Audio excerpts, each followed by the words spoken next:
Namun yang membezakan antara Cina di Malaysia dengan kaum Tionghoa di Indonesia adalah pada penguasaan.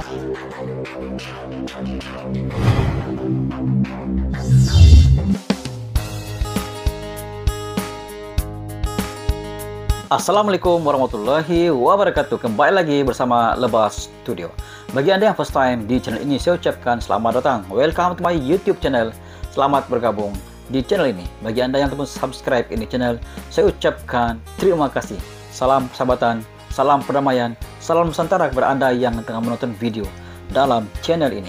Sebagai informasi, Lebas Studio merupakan channel YouTube daripada Sabang Malaysia dan lebih pada konten video reaction, guys. Kali ini Lebas Studio tarik dengan satu video yang berjudul Kenapa Chinese Indonesia lebih patriotis berbanding Chinese Malaysia. Kenapa ya? Dan sebelum itu, video ini saya dapat daripada channel Drama Politikus. Seperti biasa, jangan lupa berikan sokongan dan dukungan kepada channel Drama Politikus dengan memberikan subscribe, like, share, dan juga komen-komen yang membina, guys.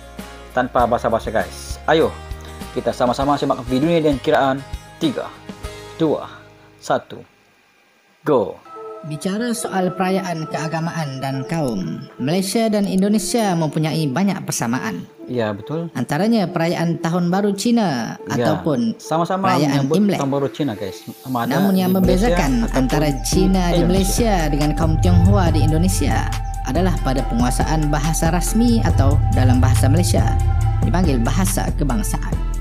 Ini menimbulkan banyak pertanyaan di kalangan orang Malaysia mengenai rahsia sukses Indonesia melakukan asimilasi antara penduduk pelbagai kaum. Apa rahasianya? Tidak jarang yang menjadikan Indonesia, khususnya kaum Tionghoa di sana, sebagai contoh keturunan Cina atau Tionghoa yang cintakan negara dan tidak bersikap rasis. Nama saya Johnny Matius, tapi saya biasa dipanggil Johnny Lim. Saya dari veteran marinir dari Kesatuan Taifib. Namanya Johnny Matius. Dia bukan nama Cina, guys. Saya keturunan Tionghoa, tapi tumbah darah saya Indonesia. Kalau mengikut statistik, di ASEAN negara yang mempunyai warga negara berketurunan Cina terbesar adalah Indonesia dengan 7.6 juta. 7.6 Di tempat kedua adalah Thailand dengan 7.2 juta. Dan barulah Malaysia dengan 6.9 juta. Jadi, apakah rahsia orang Cina di Indonesia terlihat lebih fasih berbahasa Indonesia berbanding orang Cina di Malaysia? Ya, inilah Drama Politikus. Apa rahasianya? Oke. Biografi. Ini antara yang bakal dirungkai oleh Drama Politikus channel. Salam Nusantara, guys.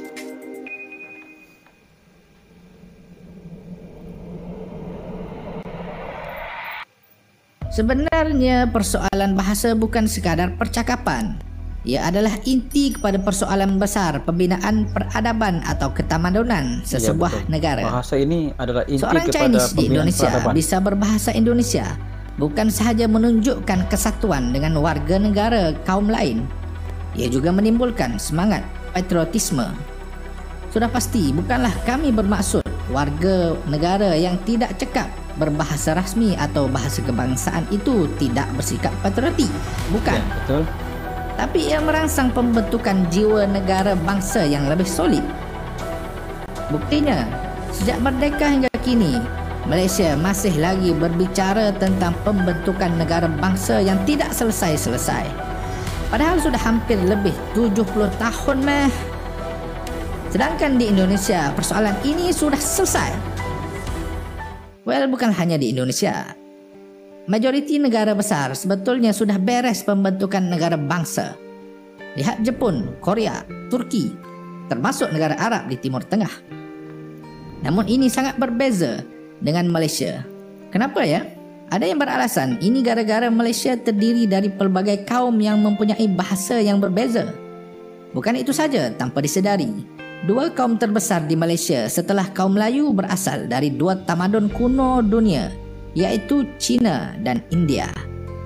Jadi dua peradaban baru yang bertembung dengan satu kaum asal yaitu Melayu yang juga mempunyai sejarah peradaban yang tidak kalah dengan tamadun Cina dan India.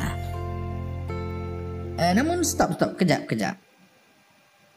Kalau itulah alasan kita, Oke. bagaimana pula dengan Indonesia Ya. yang mempunyai 718 bahasa berbeza yang dituturkan oleh 1340 suku bangsa di tanah air menurut sensus BPS tahun 2010. Lagi banyak, guys. Mereka mempunyai 1340 bangsa, sedangkan kita hanya 3 kaum. Nah, disinilah terletaknya inti perbincangan. Adakah perbandingan antara 3 kaum di Malaysia versus 1340 suku di Indonesia itu perbandingan yang fair? Sebabnya walaupun Malaysia hanya mempunyai 3 bahasa yang berbeza, di Malaysia tidak menjalankan proses asimilasi bahasa seperti yang terjadi di Indonesia. Sebaliknya, Malaysia masih mengamalkan integrasi. Jadi apa bezanya? Bezanya ada banyak, tapi kami memilih untuk fokus kepada satu sebab utama, yaitu pendidikan. Pendidikan di Indonesia tidak wujud 2 aliran berbeza. Bukan hanya mereka bertanah air satu, berbahasa satu, dan berbangsa satu. Indonesia juga berpendidikan satu. Inilah yang disebut asimilasi tadi. Sementara di Malaysia, wujud 2 aliran pendidikan primer dari dulu sehingga kini. Yang pertama, sekolah kebangsaan, iaitu sistem yang memakai bahasa Malaysia sebagai bahasa pengantar.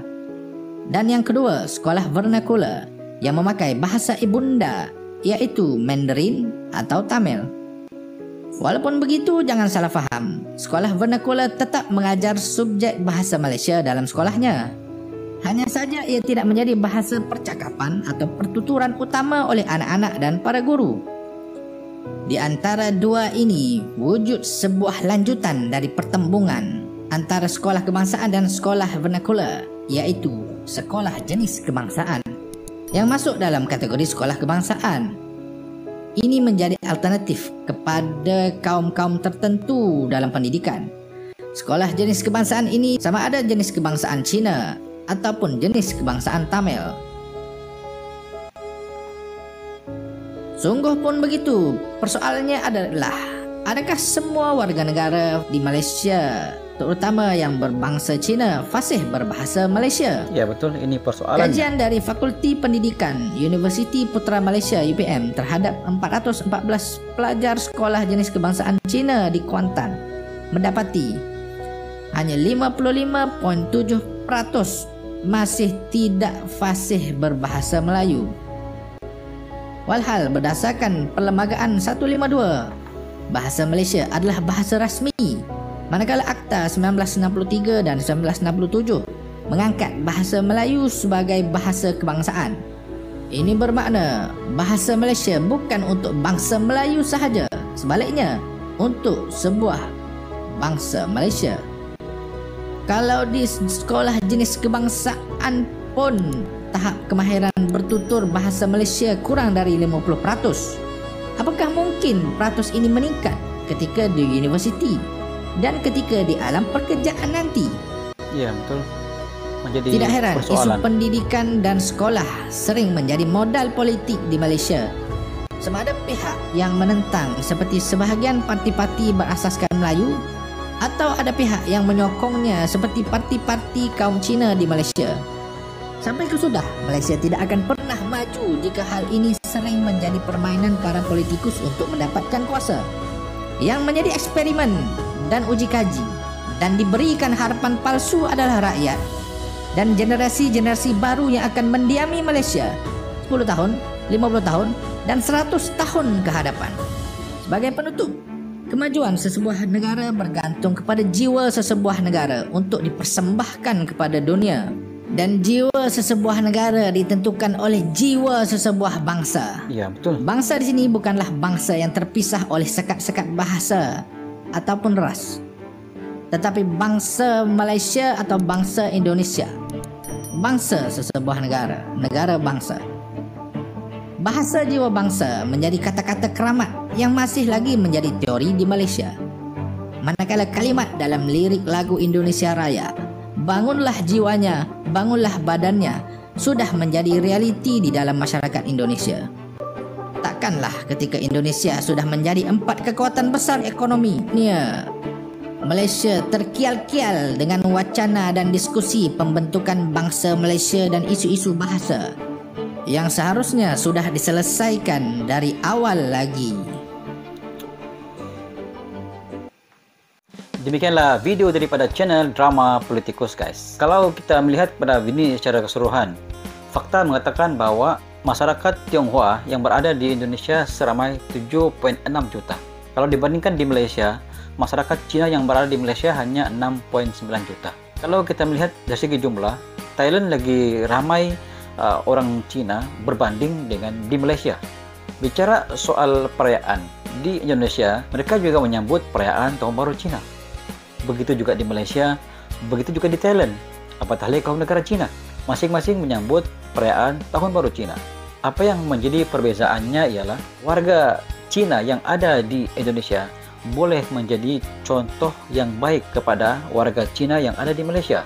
Kalau kita melihat perbandingan, warga Tionghoa seramai 7.6 juta yang ada di Indonesia, mereka bukan sahaja fasih berbahasa Indonesia, malahan mereka menanamkan jati diri. Mereka mengakui bahawa mereka adalah bangsa Indonesia, guys. Berbeza dengan di Malaysia, Cina di Malaysia bukan semua begitu, namun kebanyakan warga Cina di Malaysia ini yang tidak menguasai bahasa Malaysia itu secara keseluruhannya.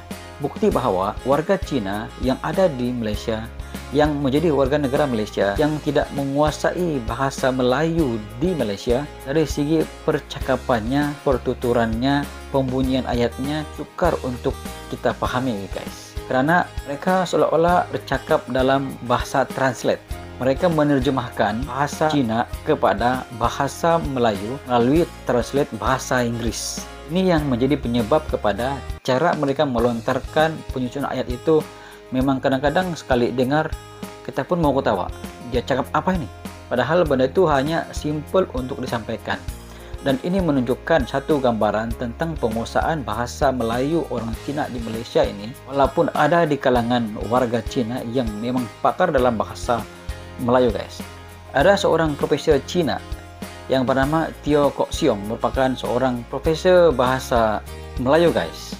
Walaupun dia warga Cina, tapi dia bercakap tidak ada kedengaran bunyi Cinanya, guys. Tapi itu seorang profesor. Bagaimana pula kalau warga Cina bercakap bahasa Melayu tapi bunyi masih Cina, ayat bahasa Melayu. Bunyi masih bahasa Cina tapi ayat Melayu. Bagaimanakah bunyinya itu, guys? Persoalannya, apakah rakyat Indonesia dapat menanamkan jati diri kepada warga Cina yang ada di Indonesia, guys?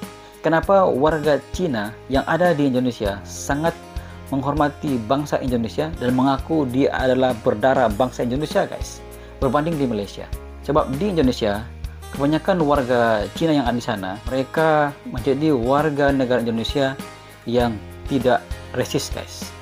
Mereka sangat cintakan kepada negaranya, dan ini menunjukkan satu situasi yang sangat baik, membawa kepada pengembangan Indonesia itu sendiri. Sebab sekiranya semua suku bangsa itu bersatu dalam satu bahasa, maka pengembangan sebuah negara itu sangat mudah untuk dibuat, guys. Dan mengikut pandangan Lebah Studio, kunci kepada penyatuan semua bangsa yang ada di Indonesia itu adalah termaktub dalam Sumpah Pemuda, guys.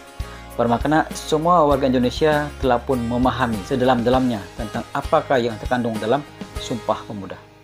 Itu sedikit sebanyak pandangan daripada Lebah Studio. Mungkin anda mempunyai pandangan sendiri pada video ini, anda boleh komen di bawah. Sekian, jumpa lagi di next video. Assalamualaikum. Bye-bye.